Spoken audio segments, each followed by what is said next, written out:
Greetings, and suave evening. This is Dr. Brother Suave, your mind-blowing, thought-provoking, and eye-opening on-air personality, life coach, psychotherapist, author, creator, and your divine social therapist and host of Social Therapy with Dr. Brother Suave. Listen, I am so excited. And I'm so excited. You have no idea. Listen, we on episode 7. Just 7 weeks ago, we all just got this thing started. And man, we are moving along. And I'm so happy. I'm so blessed. I just thank God for another day to get it right. I just thank God for his blessings and everything that he do for me. And I'm just happy. So listen, tonight I'm excited because I got somebody who's very dear to my heart. All my guests are. However, this person has been a mentor of mine for about 20 years. Listen, an amazing woman. And speaking of woman, I just want to tell everyone who's listening and all ladies out there, the queens, this is National Women's Month. And man, what a great month. Because you guys are really trendsetters. You guys are wonderful. You are queens. We love you. And so speaking of a queen, this person is a very dear friend of mine, a colleague, a mentor, a person who's always been for the past 20 years of my life. I just want to tell this person is the first elected mayor of the city of Miami Gardens, which is the third largest city in Miami-Dade County. In 1996, she had a vision of political self-determination and civic empowerment for her community. She is a professional negotiator.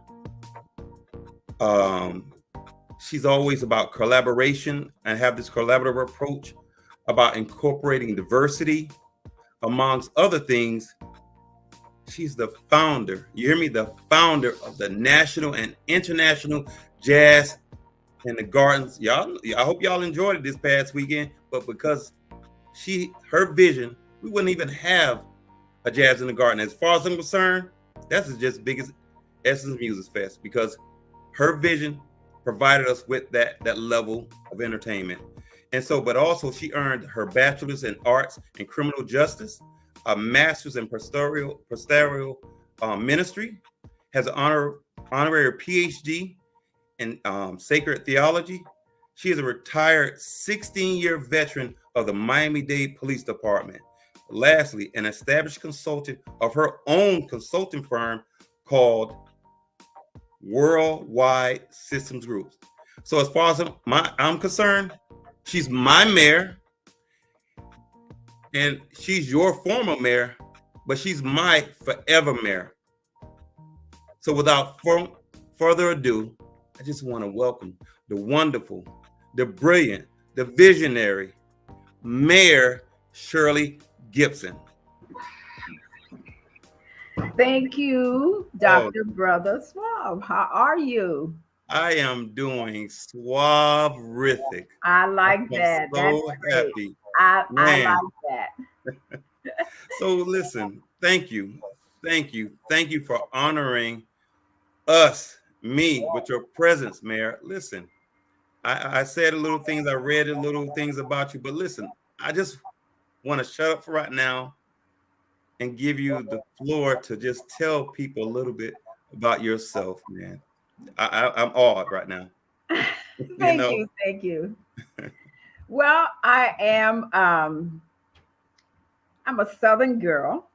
I was born in Southwest Georgia, but I have lived down in Florida, in particularly Dade County, since I was very young, as a matter of fact, about 10 years old. But in all of that, I have always wanted to be involved and to do things in communities. So I have had an opportunity to do that. Mm-hmm. As a police officer, as working in hospitals, and that was my first year. Then I got into law enforcement. I was there for like the 16 years, but I was always engaged in community because I just felt that there's so much to do. So why can't I do something? And I did that.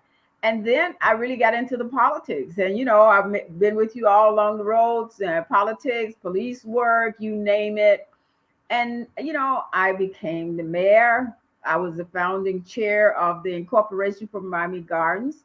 And, I've just been so marvelously blessed by God to be engaged. But the most thing I would like to tell you and your audience I love what I do. And I'm telling you, not because I just want to make you feel good about me, but I'm a very humble person. I Yes. believe that to be humble, one can reach all goals that God have for you to reach, and that's what I've been. And I just love people. I love my people. I Yes, you love my do. people, and I love them in the way that, hey, we're gonna do it right, and we're not gonna do it at all. So I'm just excited, and even more so to be with you and what you've been doing. See, that's a great thing to have this and grow together, and then come. We come back and forth, and you Yes. come here, you're going back, and you try to always come and see me when you're here. So it just makes me feel so special, because as you know, and I'm telling your audience, I am a wisdom person because I am a senior woman, and I'm just so proud of all that. So I'm so happy to be with you, to get to meet your audience and to say, hey, look at the great things that he's done and that we're going to talk about, because I'm excited about that, about talking about what's going to happen. Yes. Listen, you guys, you have no idea, man. We are, and we're gonna have a powerful show because her presence, man, her experience, and she is right. She was humble, but she is full of wisdom, information, and I'm blessed because again, I'm always talking about building relationships, staying connected. And one thing is, again, some people say that's bragging. It's not bragging when it's true. I have maintained a lot of great relationships trying to stay connected with people because you never know when you're gonna need to uh, engage with them, or because you don't want people to think that you call them because you want to use them. You understand? So you always want to build and stay connected with people. And I'm so happy. Let me tell you something a little bit about her. I remember when I retired out of law enforcement, I remember moving to Atlanta, Georgia. And again, and she was the mayor. And I remember, I believe she was still the mayor. And I remember she Mhm. called me. She said, Yeah. "Listen, I need you to pick me up from the airport." Bam, I'm right there. And I'm getting a chance. I'm telling you, I'm your guy. I'm gonna get there right quick. And guess what? I'm able to pick up nuggets from years and years, about 20 years, man. And I'm telling you, I've learned. She has mentored me. And again, humility. Let me tell you something. When she mentioned humility, she is because when you humble, you get a chance to learn, and you have to open your minds to be humble. Because when you're humble, people will actually sow into your life, and you're the one benefiting from it. So I'm gonna tell you, it's a benefit in being humble. And so I just want to thank you. And so of course we're going to be talking about knowledge, and a lot of times people get frustrated, and I Mhm. always say we can't have these unreasonable expectations from people if no one's teaching them. So tonight, ladies and gentlemen, I need you to get ready because some of the things you did not know about life, you're going to be actually you're going to learn some things, and it's going to teach you about humility. It's going to teach you about sowing to the lives of our youth. And I'm telling you, this episode will be a mind blowing, thought provoking, and eye opening experience. So, Mayor Shirley, just a little small question because um, I wanted to know because as we talk about teaching Mhm. and family, our culture, our community, us individually and collectively, and building relationships and bonding. What do you think is a critical area that families, especially young parents, can focus on when it comes to creating generational bonds? Well, I believe the first place we should look is at our elders and the wisdom that they bring, and seek them out and make sure they're at the table there where our young people can see them. And so that's something I really focus on. We must make sure that we have them at the table and that they're able to help us. Because listen, if we forget our history of who we were and what happened to us, we will definitely not be able to move along these lines where we find ourselves going, because things are moving so quickly. I mean, we have war all around the world now. I mean, it's just a lot going on.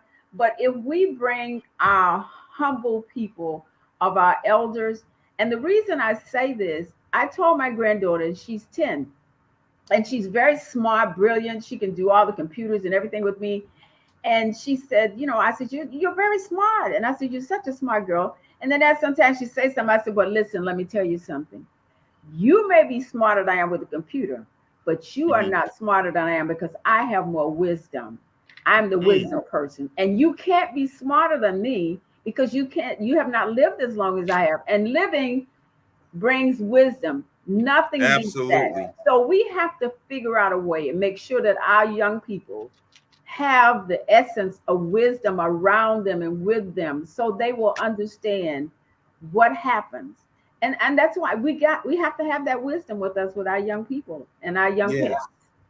Amen. And the one thing I think what happens is when we look at smart or intelligence, is measured a lot of times by academia. But Yes. again, our kids can actually maybe smarter than us, but intellect would never trump wisdom. Exactly. Think about our elders. They didn't have a formal education. Some of them didn't know how to read and write. But guess what?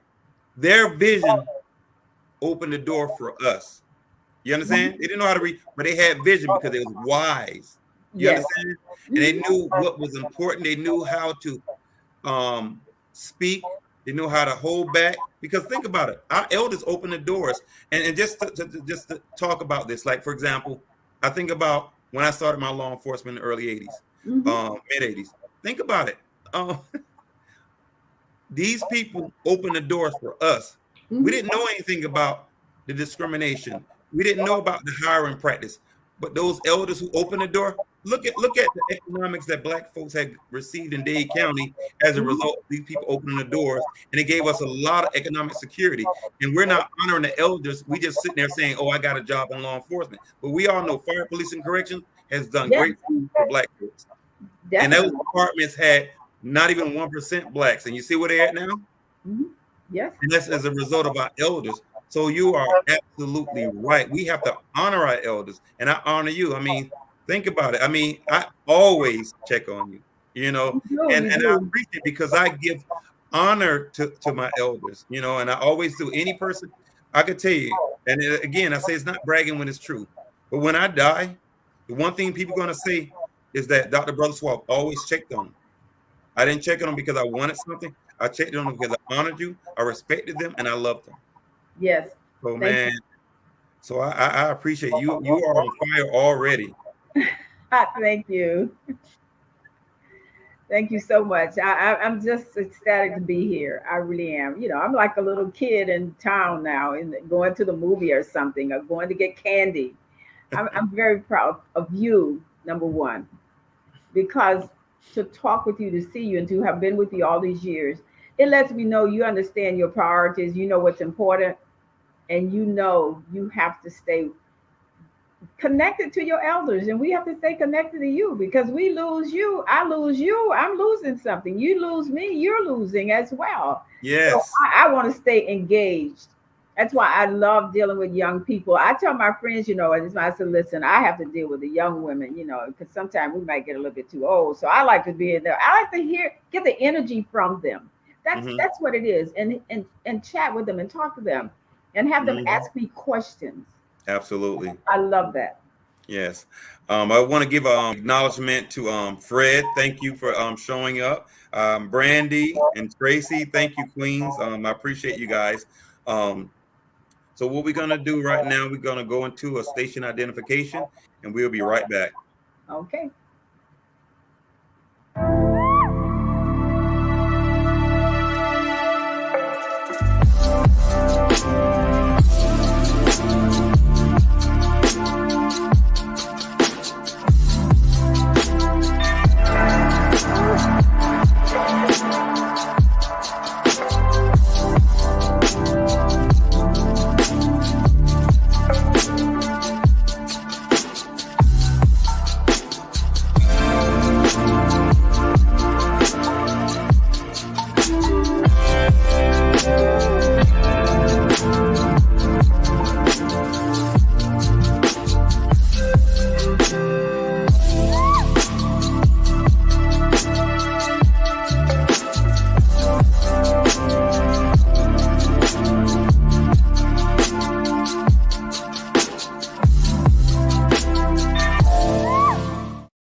And we're back.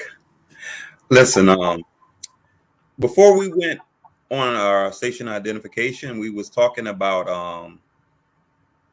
areas that we trying to create generational bonds, and so you were saying that staying connected, honoring our elders, and I believe humility, those things that we all as we can do. So I wanted to present to you, how can we as people of color, Black folks, um, improve individually and collectively? Well, one is by being taught and listening to our elders with wisdom. And this piece about being taught, we have to teach if we expect our young people and anyone to be able to progress and to know what they're doing and what they need to do. And so it's so important for us to teach our children and our young people. So it's imperative that we do that and to teach from that historical perspective of our elders. And then another thing that we really need to do is to be willing to take personal responsibility and with our daily lives and the things that we do. Ooh. Sometimes, when we talk about taking responsibility, sometimes people get very upset about that because they feel that you're telling them what to do. Well, this is a little secret. If you live on this earth, you will be told what to do by some people that you don't mind doing it, and by others who you don't like to do it, but you will be told some things to do. And we need to accept that, not because it's so negative, but because it's a learning process. It's something you're learning every time you learn something, or someone tell you what to do, you are learning something. And so that's one of the things that we can do as people of color to be more variant in what we do, and to understand it's nothing wrong with that. It's not a negative to be told what to do, because that means that you're learning something.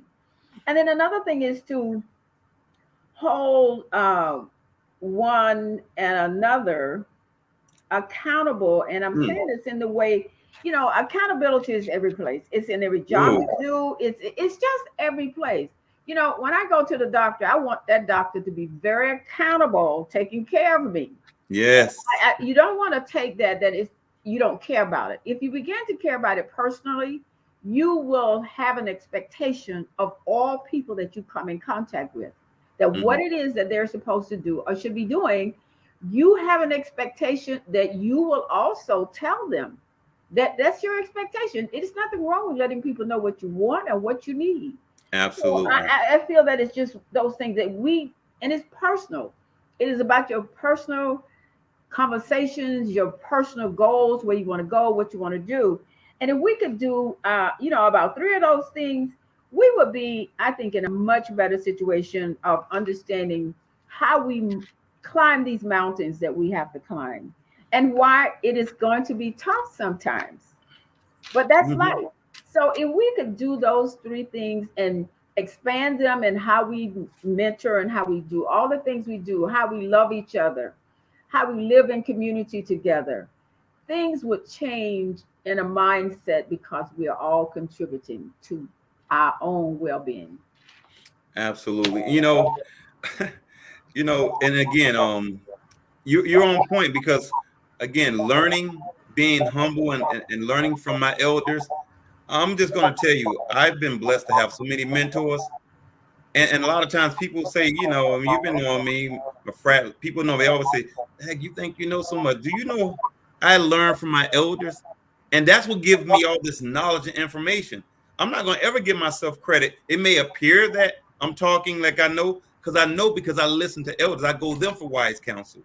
In addition to, I go study myself, I get training, I go get myself educated, and I experience a lot. So when you put that all in the pot, that's normally a road to success. Yes.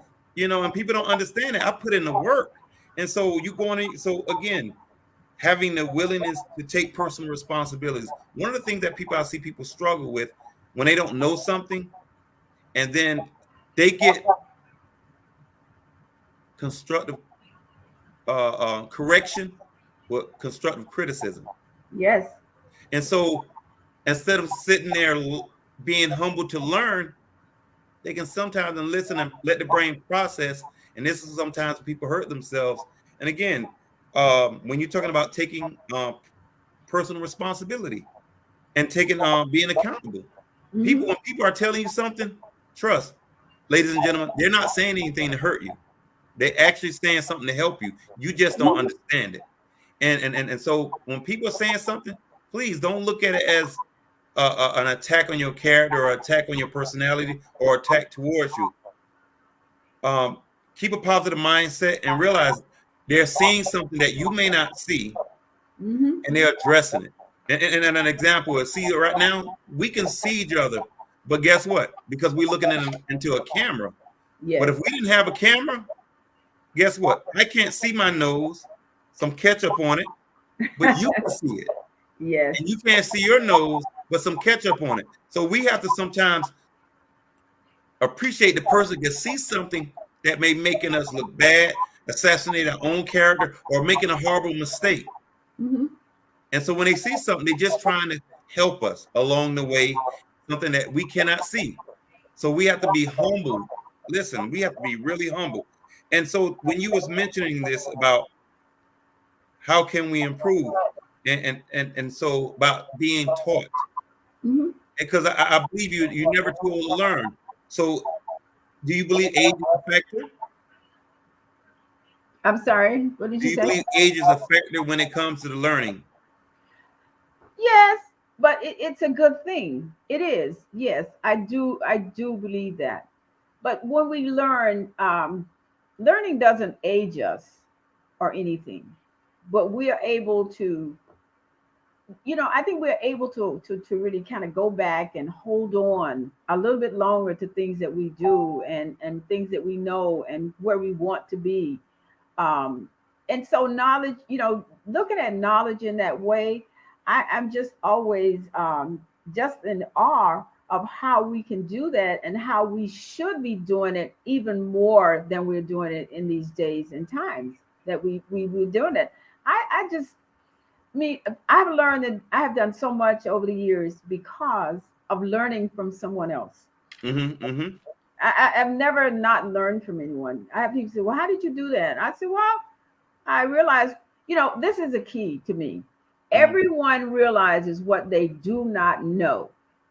It is entirely up to individuals to admit that and know that you can learn more than you know. Absolutely. And most people are willing to share what they know because you know what? You never run out of space or information to learn something. Absolutely. You just don't give up that it's still there. It just new information just continue to grow and come, and if you absorb it, you have more to give, you have more to share. And Mm-hmm. that's why I think it's awesome. I just Yeah. do. And when you say that, as always, we can always learn, and also, again, having the mindset of humility. Let me share a story with you. Hmm. As again, certain things we share with close friends, Hmm. some things that we share publicly, and I'm just gonna Yeah. share this publicly. A long time ago, I was basically learning privately and with Les Brown, being an apprentice and going Hmm. places with him, setting up interviews, radio interviews, events. And I remember, God bless his soul, Chief Brown, Yes. he would have his radio show, Hot Talk, Chief Jimmy Brown. And also he was a pastor, senior pastor at Ebenezer Church, Yes. Hmm. and just a few things. And I remember just doing these things, picking us up at the airport, or doing this and doing that, you know, and him blessing me and allowing me to be in his presence, him and on. I was, awed. I try to keep a straight face, but I was awed. But then also doing these things, I didn't understand. This is what I'm saying about our elders. You have to trust that they got your best interest. So Hmm. I'm wondering, like, hey, I'm doing this, I'm doing that. And it wasn't really nothing because I had to be really humble to realize he blessed me, allowed me to even be in their space. And Hmm. I remember not understanding. And I was, talking to a elder, was like, man, you know, I'm doing this, I'm doing that. And it was nothing. But in my head, I exaggerated it. And so I'm Uh-huh. like, man, I'm doing this and I'm not receiving no perks, no nothing. And this man said, Les Brown, don't he charge a lot for these, teaching people how to do things? I said, yeah, 10 to 20, $30,000, right? Hmm. He said, yeah. I said, did you learn how to do all those things? What did he say? I paused. I said, yeah. I said, and they were saying, did you learn how to write books and sell from the platform and sell from the pulpit and learn how to do these things, speaking and doing so many things? And I said, yeah. Well, before you complain, you need to give him a $25,000 check for blessing you and sowing in your life and allowing you to be in his presence. And at that point, again, that's wisdom. Yes. And you have to be humble because, again, things are inconceivable to you at one point. But sometimes that's why you have to be humble, because certain things you don't know. Hmm. And when someone's telling you something, and if it's not registering and you're not processing it, just shh, shh, and let it marinate like neck bone juice. And I Yeah. guarantee you'll get it. That's a great comparative. Well, Yes. you're so right, Swab, because I was just thinking back when I had a business and I needed to just started from scratch.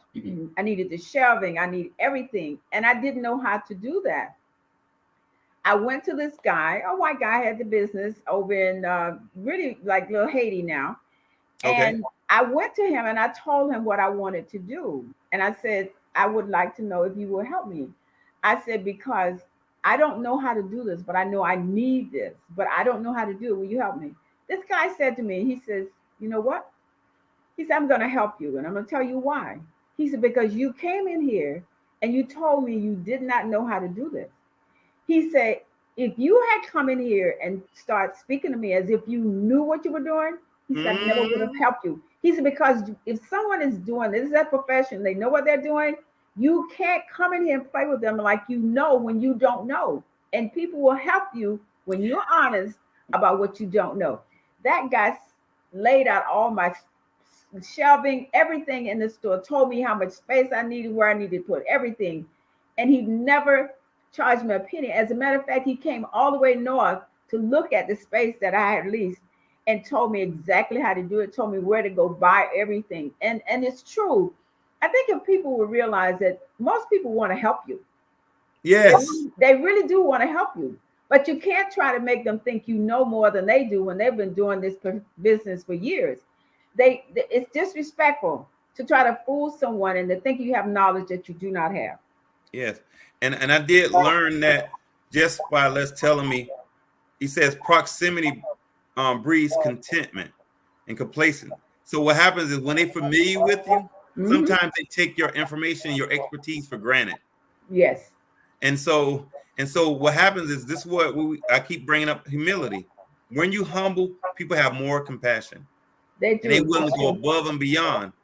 But when you get kicked opposition, they're not willing to go above and beyond to help you because Yes, it's disrespectful to you when you're trying to sow into their life. It's disrespectful to your skill set, and when you're trying to assist them, remember you're the one in need, but your ego is so big. And I want to say sometimes people ego is bigger than their accomplishments. yes, it's true. Yes. And so what I want to know is, how can we as a people of color improve individually and collectively? Well, by understanding that we should be a team, we should be a team. And if we are going to do this work, we really have to be a team. And the team have to realize that it should have this desire to be better every day. And that if we're not going to be better, then we don't need to be involved in this particular adventure, whatever it may be. It's about doing things in the best way that you possibly can. Hmm. For me, I've always found a way to say, okay, this is why we're going to do it better. I'll briefly tell you when we started the city, the first thing that I organized was a cleanup. We had all these people out on the streets on Miami Gardens Drive, all on 32nd Avenue, we were cleaning up that city. And because I knew this from my grandmother, cleanliness does something for your mind and your soul. And we cleaned up that city, and then we started this citywide beautification. I I will tell remember you that. no lie. The people in Miami Gardens, they started cleaning up their neighborhoods. They started planting plants. They started just doing all kinds of things. I And remember that. they started reporting people who was littering. That I was remember big. that. And it was, yes, but it was because people want to do the right thing. They want excellence. And sometimes, and one of the things is, how can we do this and get better? We can start for our own people realizing we want excellence. We want the best, but it means you must do some work. And that's Mm. why it's important. We want things like any other group wants.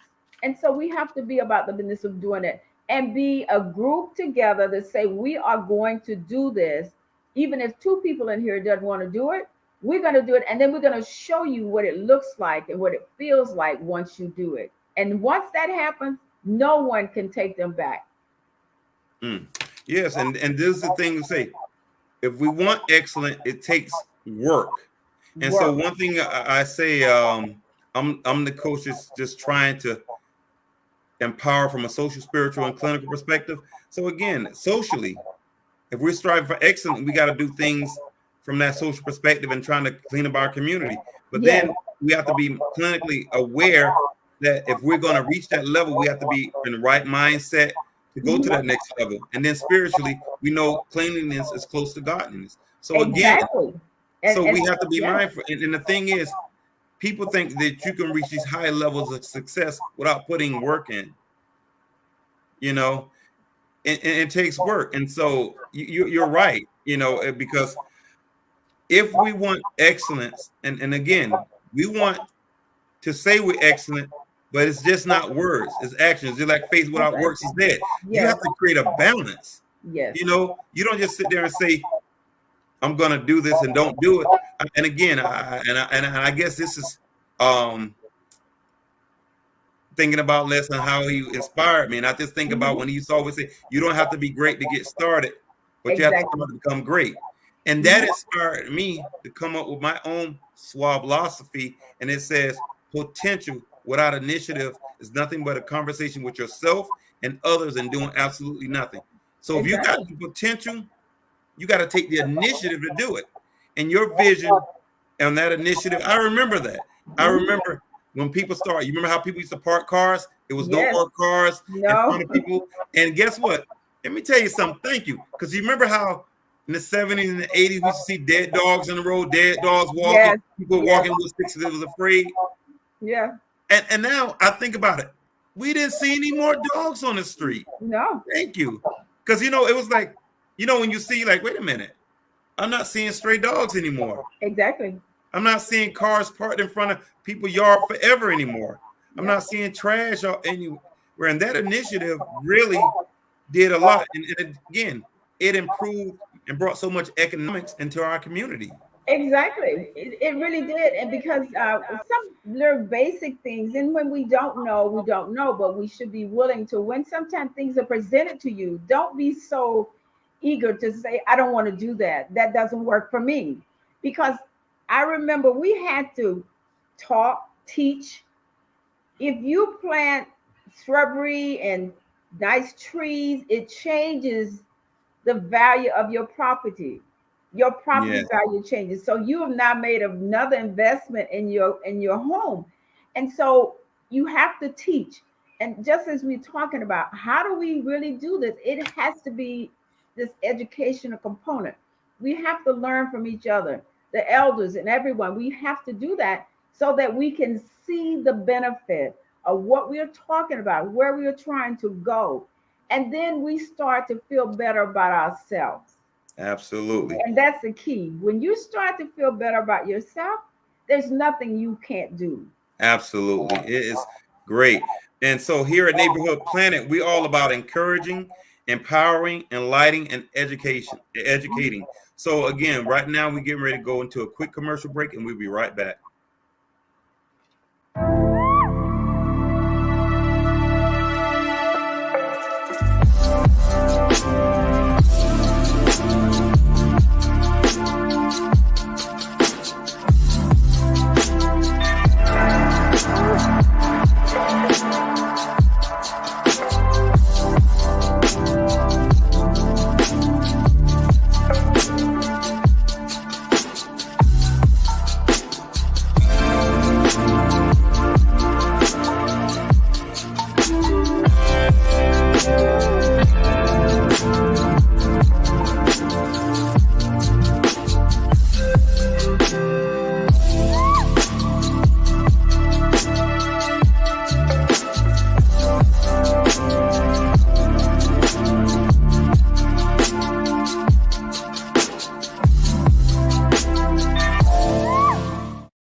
And we're back.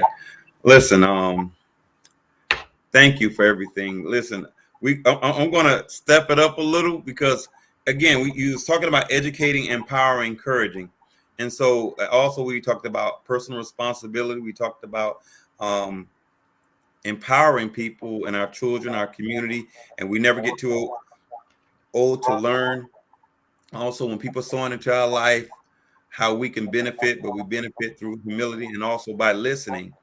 So I want to go into this two-part question because I realize that sometimes, again, egos, false sense of security, struggling with rejection, um, thinking about being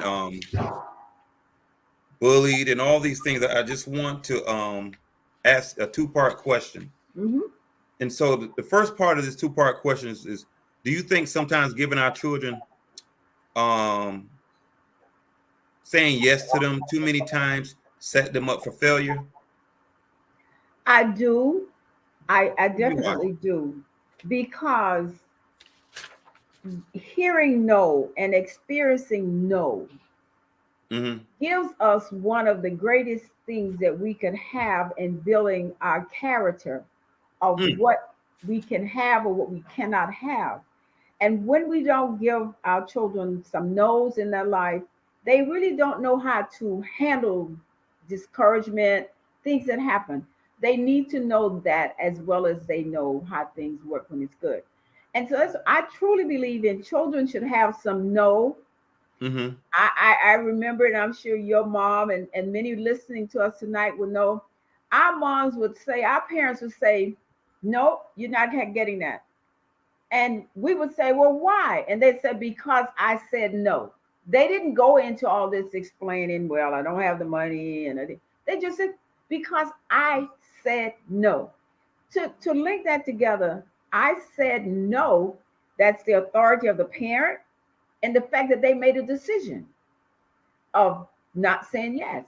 And it's important. We cannot raise our children to feel that in and everything they want, they can have it or they should have it. Because as we live life, it is going to give you, as you know, we talk about some hard knocks, you are Mm-hmm. not going to have everything you want. And if you start that and you start not getting it, you're going to make wrong decisions because you don't know how to deal with the fact that I didn't have that, I didn't get that. And we teach our children to know that they're worthy of just being who they are, not because they have things. And we have to make sure we really deal with our children with that, because it's Mm-hmm. very hard for a child to grow up until they're in their teens having everything, and then suddenly something happens. It could be they lose one of their parents, anything, they lose their job, anything. Now they cannot handle Yes. those situations. Yes, and I'm also seeing that suicide rates have significantly increased when children are dealing with rejection, Yes. dealing with being bullied, or just saying no. I Mhm. remember when it comes to like autistic kids, when they say no in training, and they said don't say no because they're hit them heads, and they have developmental delays and mental health issues. But when you're talking about average functioning people Yes. acting like having struggles with dealing with no, I think that it lets them know they have problems with rejection. And in Yes. turn, this is why we see not only suicide, but homicide as well. Because Mhm. now they struggle with being rejected. And when they feel rejected, they act out. Yes, they So, do.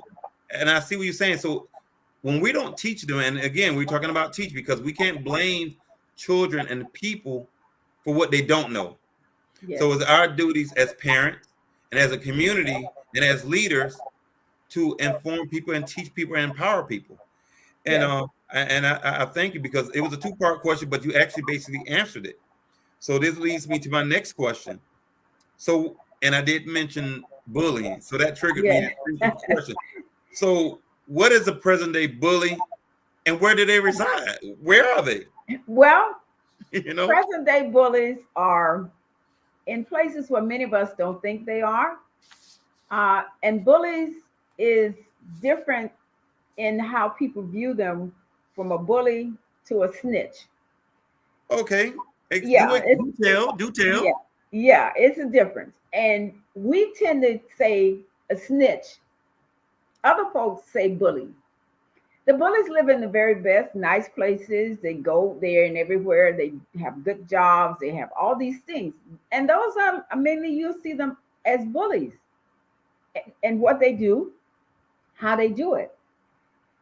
They will make your life miserable, and they never will physically touch you.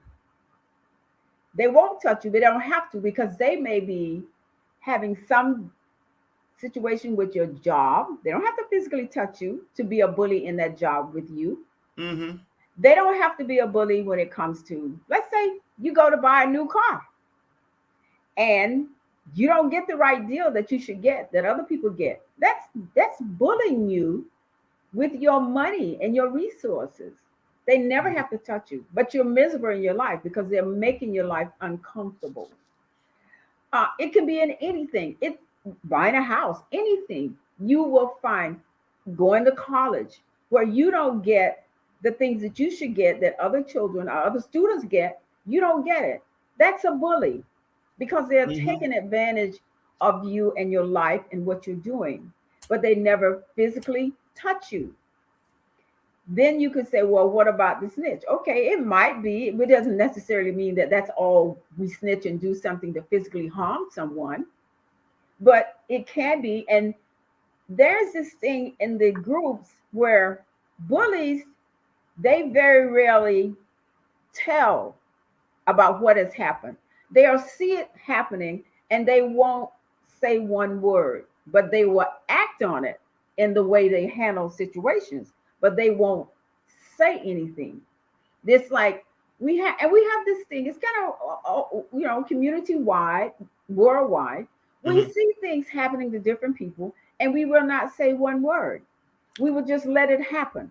And we say, well, I don't want to get involved because I don't want anything to happen. No, but you don't think of it in the fact that whoever is bullying, who doing what, it may be someone else's time today, but it will be your time the next day. Mm. And Yes. Facts. and so when we don't come together to deal with what is right and what is wrong, that is a major problem that we are having in this society today, where we all need to stand up for what is right. And there are Yes. many times, if you just speak that to an individual that you're dealing with, you'll be surprised that person will make a change in what they're doing, because now they realize someone is going to say something. Yes. And that's why when I think of that, it's a reason. Bullies live in the very best of places, and they think Mm. people who are snitches live in the most worst of places, but that is not true. But bullies are so detrimental to us, because when you look at all the things that doesn't take place, all the resources that goes to the wrong place. Those to me, I call them bullies. And we have some great bullies in Florida. I'm sure they have some great bullies in other places, but we have some great ones here. And people are not apt to talk about it, Mm-hmm. about the bully and what they're doing. We tend to think, well, that's part of the right of what they do. It is not. It is what we many times allow people to do to us collectively as a group, and then even more so as a larger entity of what it is and where we are. So I totally say, look at what you're talking about when you say Mm-hmm. bully and what does the bully do, and look at what you talk about for those who say, oh, well, they just didn't say anything. It is of ample time for us to begin to understand how we contribute to a lot of what happens to all of us by the Yes. fact that we refuse to just say, that is not right. Why Yes. are you doing that? You know, people don't like to be called out, and we tend to think that they won't do anything, but they'll stop a lot of what they do if you bring it to their attention, because now they know that you're absolutely watching and you see what's going on. Yes. And it ties in personal responsibility because Exactly. collectively we say something that strengthens numbers. And I'm not for sure, but it was something about when King was saying, "You just as guilty when you don't say anything." It's not quoting him directly. It is. It's true. That's what he said. And he said, you're worse, the person who stands there and see it, than the person who's doing it. Because Exactly. Martin Luther King was so on that. And I have not heard people quote him on that the way they have quoted him on I Have a Dream. And, Yes. and that piece is so important to what he said about Yes. that.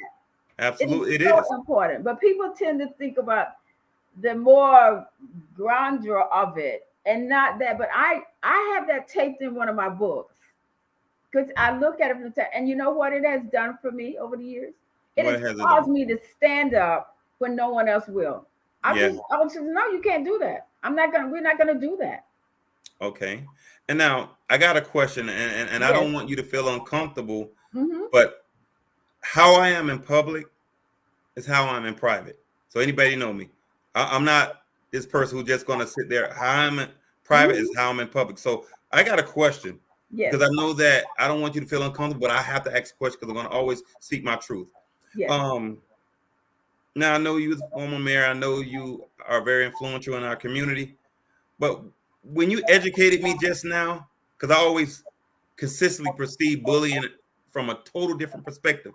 But now Mm-hmm. you just had so many things running in my head when you look at the American system where they went to Oklahoma City and bullied people Yeah. and they was trying to mind their own business. And then I'm thinking about modern day bullies when you're talking about they living in the high places, they don't have to touch you, and they do so many mean things that control or hurt you economically. So when I'm asking this question, in your heart, do you believe the current governor of Florida, Ron DeSantis, will be considered a bully? Because I Oh see yeah. when he's been taking resources from schools if you don't comply, and we're talking about international crisis when it comes to the coronavirus, and because he don't believe in it, and if you don't believe what he believes, he's going to bully you, and it's retaliation, and that's Of bullying course. as far as I'm concerned. Thanks for you educating me and let me know.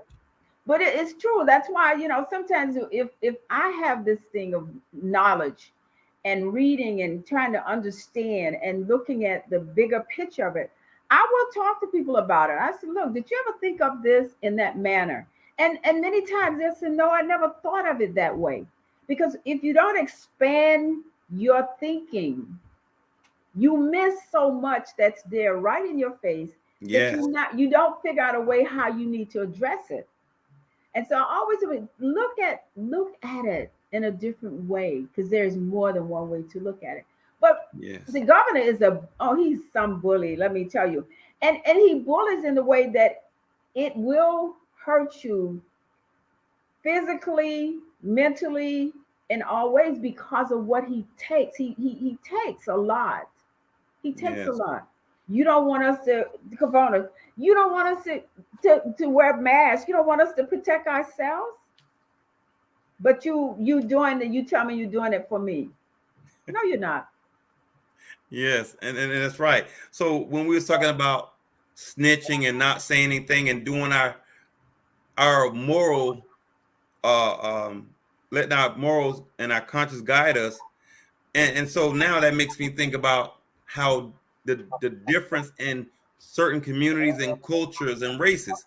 So I Mhm. want to know, do all communities view silence the same? Not, I would say no, they don't, because some will just automatically start to say we're gonna just organize maybe in a small group, but we're gonna start doing this because you understand that once you can start something, even from a smaller scale, it it begins to generate this whole group of the mindset that as larger numbers we can make some things happen. But I will say this, and I think all of us will think about it in this manner. Large numbers make us feel more comfortable, safer. Yes, But normally it never starts with a large crowd. It starts with one or two. yes, And the Bible talks about where one or two is gathered. I'm there. We have to realize that that's why it has to start somewhere. It can start with one. yes, And when that one stands, the others start thinking, I really should do better. I should do something. And they begin yes. to do that. And that's how you get this juke. But you're never going to have 1,000 people to do whatever it is you want to start. It will never start with 1,000. No, It will it's start that with a one person who dedicated takes couple initiative. of few. And Mm, this is what I think we have to look at, because a lot of people don't get engaged because they don't feel there are enough people there. But you want the mm. right number of people who The right generate people, something. You the want competent the people. right people, confident, knowledge about everything, willing to sacrifice, love themselves and their community, and loving people. And that's a key. We have to love each other in spite of. In spite of, and we can't allow crisis to change that love. No, we You know. cannot. We have to then kind of stick ourselves and get your foot more deeper embedded in that sand and that dirt, because Yes, you know get it in there. you're gonna get somebody's gonna push you, Yeah. and someone is gonna push you. So you want to say no. We gotta hold on. I Hmm. have to stand with my own conviction, even if I'm standing by myself. You know what? You said something powerful, because sometimes we are so easily influenced, and that's why it's always important to know what you know, tap into your discernment, and Hmm. not easily be swayed with things based on what's popular and what's not. Exactly. You know, and like St. Thomas Aquinas say, the majority of the world are followers. A great percent of society has no sense of direction. A No. greater percent of society is looking for someone to lead and guide them. It's the Hmm. few, the very few, that sets a precedent for the world. And Hmm. you have these few individuals. You have a king. You have Jesus Christ. You have the few people. But guess what? Those few stars off of one. They changed the world, and we all benefited from them. Hmm. It's not going to be the all. It's just going to No. be a few who's going to be competent. They're going to know what they know, and they have the vision. And for the most part, a lot of them are elders. And And so, they are. They are. That's why, to me, elders are so important to me. And I try to be, as I'm getting older and then in that elder situation, that frame where I am. I want my grandchildren to realize that I'm willing to sacrifice something yes. for with them and for them, Well, and do that because they need that. They need to see that. leading by example. And Leading again, by example. I mean, and think about it. You know how many jobs were lost during the civil rights movement? But we all Yes. benefit to get more jobs. It's like Yes. the sacrificial lamb, or being a martyr for something. Hmm. You know, and so I can't lose my job. You wouldn't have had that job if it weren't for those people who opened the door, who are dead today, you know, Yes. and we have to recognize them. So in saying that, I want to know how important it is knowing and speaking the language. Hmm. You know, how important is that to you? Because we got It to know is. something. We got to be on the same page and speaking the same language. So We do, and at the times when it needs to be done, we could work together, and everything is okay depending on what's happening within that work environment. Okay. But if we, let's say they sent us someplace to work with a different group of people, Mm-hmm. and we don't understand to make the change and to shift how we speak that language of where we have been working. And when we get to this next group or this next place, we are continuing that same kind of conversation, the same dialect of talking. And you have people there, but at the end of the day, nothing has been achieved because they do not understand what you are saying. We are not on the They same hear the page. words, they hear the words, but they don't understand what it means relative to what you're trying to get accomplished. And so that's why it's so important when we talk about speaking the language. You speak the language of, if you're a doctor, that language that you speak. When you're telling a patient about some procedure and you're using words that got 20 letters, they they hear you, they know they're ill, but they don't know really what you are saying relative to their health. And we have to be very particular about that. And that has to do with, particularly, I've seen in my work, the government sends something, they want to have something happen in your community. So they send the people there to do it. And they might get some people that's close in proximity to where you live. They come there and they start talking, and everybody's in the room and everybody's just sitting. No one knows what they're talking about. But what they do with the government, they you every and people that's listening to me, remember this. When the government is telling you they're going to do something new for you or different, they bringing in some special, they Mm-hmm. always tell, okay, we're going to have a meeting. The first things they do is they have some pencils and papers, and you put your name, your email address, and Mm-hmm. your phone number. They don't normally too much ask you for your address because they got your phone number, your email address, they can find you. But this is what happens when they do that.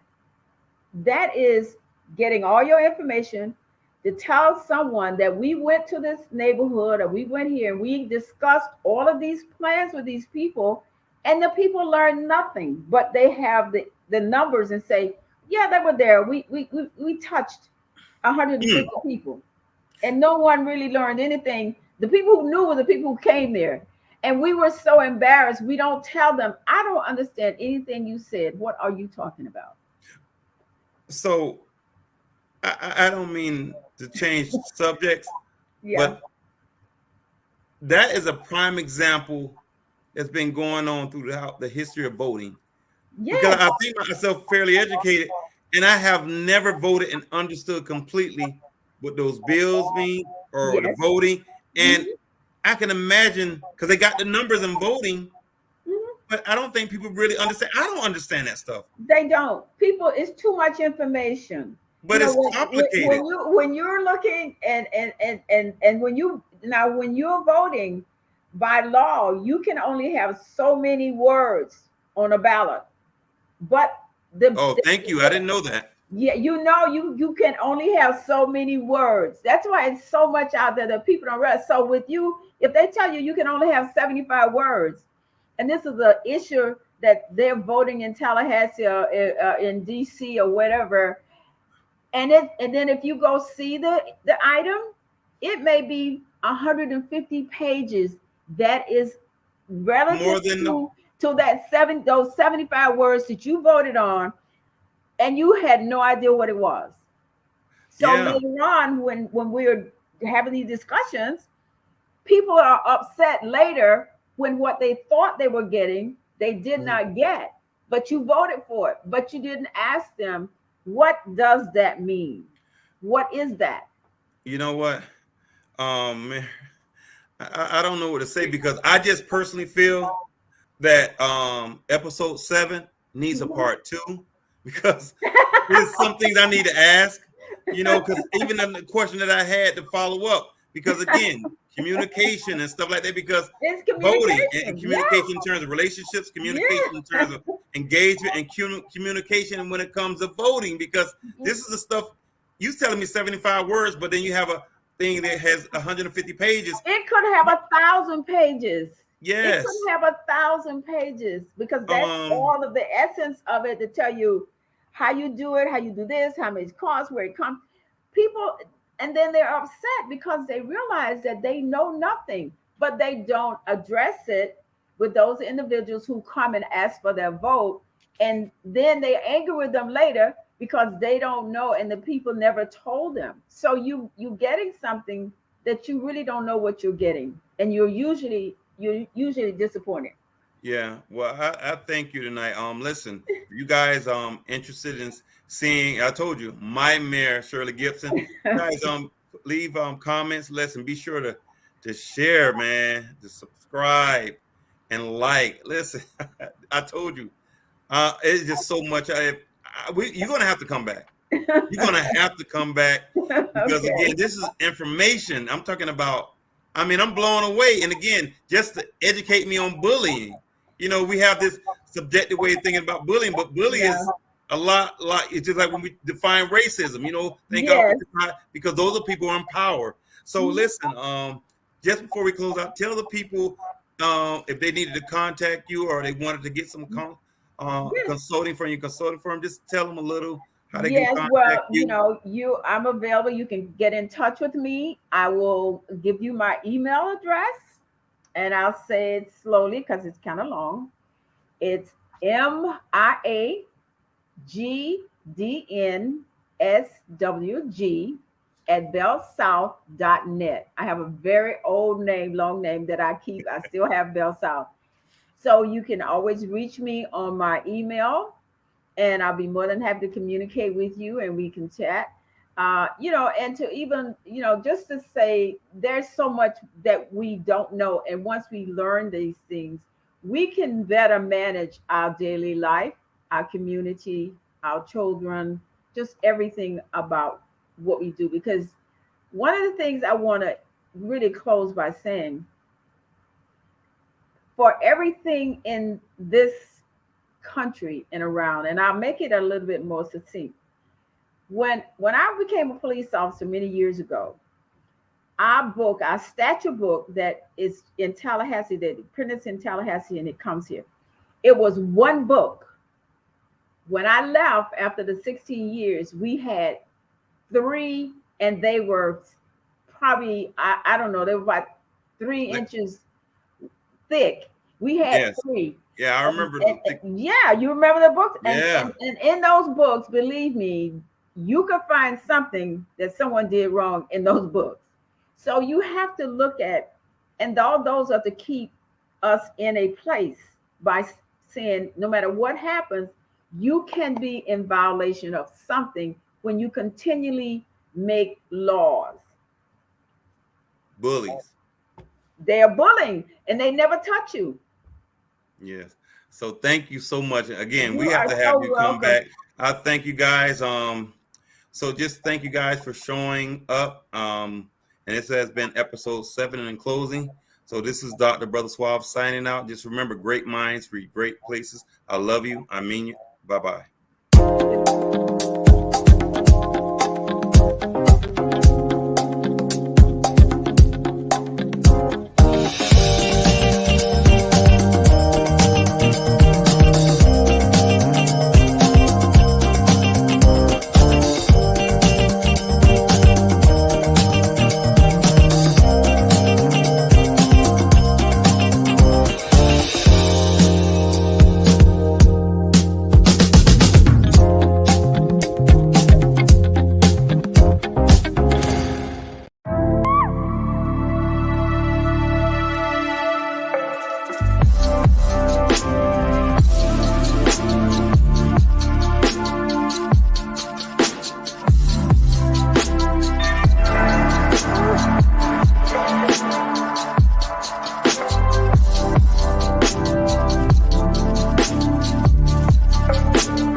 This program was made possible by Neighborhood Planet Broadcasting Systems, Neighborhood Planet Network, and from contributions to NPN TV from viewers like you.